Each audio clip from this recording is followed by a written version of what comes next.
Bring! Pick up your phone! No!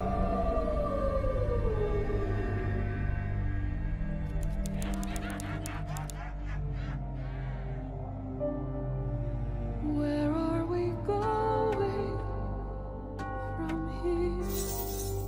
Where do we go?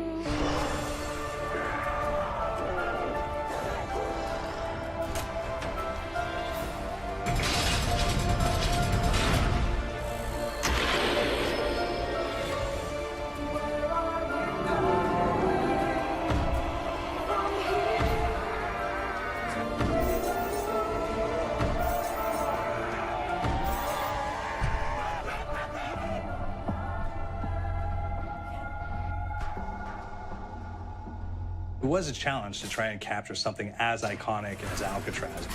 You know about this. This is arguably the most famous prison in the world, and now you're in it. Just the space, the physicality of it, because it's quite claustrophobic. When modern-day prisons are designed, they really consider not intimidating people or making the spaces, as least stressful as possible. Well, Alcatraz didn't suffer from those restrictions. They did the research, they went out, studied Alcatraz, not just from books or internet. They were actually there to feel the environment, so it really sets a mood that gets you a little spooked. Well, we kind of started with the base layout of Alcatraz. The entire island we ended up roughing out in kind of a white box form, and then figuring out what play spaces we wanted to use out of that, what would be the most interesting areas to play in, and the connections between spaces, and spaces that the public doesn't necessarily get to go into. We really did a lot of pushing to really enhance that psychological horror aspect that we're really looking for. And this is a really good opportunity to really tell something special. Like I got stuck right through the gates to hell! This time around, I feel like it's been identified that there are these side missions that you're going to go out and try to accomplish. Al and the rest of the groups put together this escape plan, but the point is to get the parts and assemble this plane so they can get off the island. We did something new for the first time. We have actually contextual music that goes off. So that's a first for zombies. And it's all based around this horror thriller aspect. Every location will have a specific stinger that you hear when you find it, when you discover it, when you start unraveling the story. We start building on the music that you're hearing, and it's really enhancing that experience and going along with it in parallel.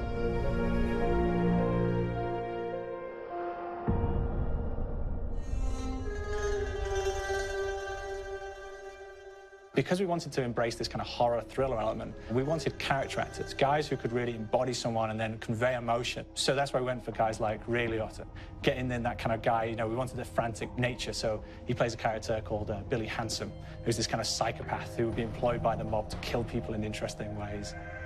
Chaz Palminteri, he plays a guy called Sal DeLuca, an old mob boss. Michael Madsen playing Finn O'Leary. He's kind of worked himself from the floor, from the streets. He's got his hands dirty and the blood and the guts a couple of times. And then we had Joe Pantoliano, and he plays Arthur Arlington, who's nicknamed the Weasel. Those guys, they bring a quality and a subtlety and timing that you can't really identify or try to recreate.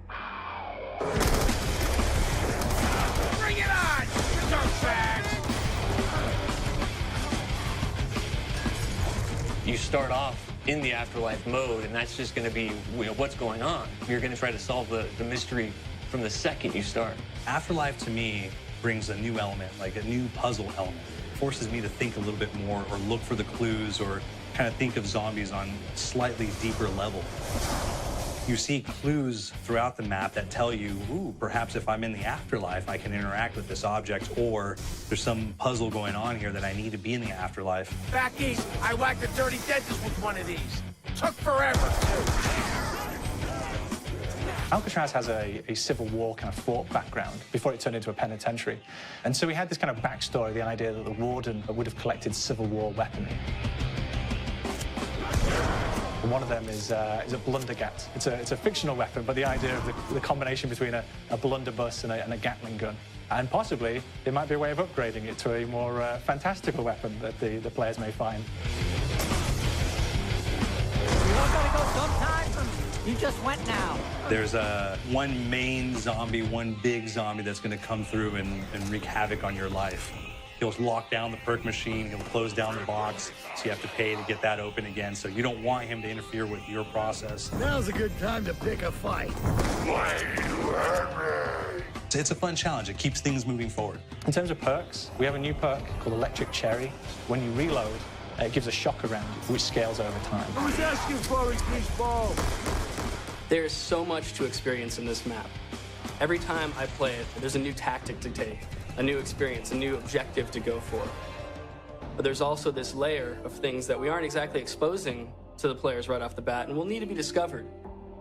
Don't let me go. Is it the calling we hear? We've got the undead in there, we've got these historical elements, and these fantastic actors all seem to be with peace with each other in this kind of same world. So it's magical, and our team is incredibly excited by it.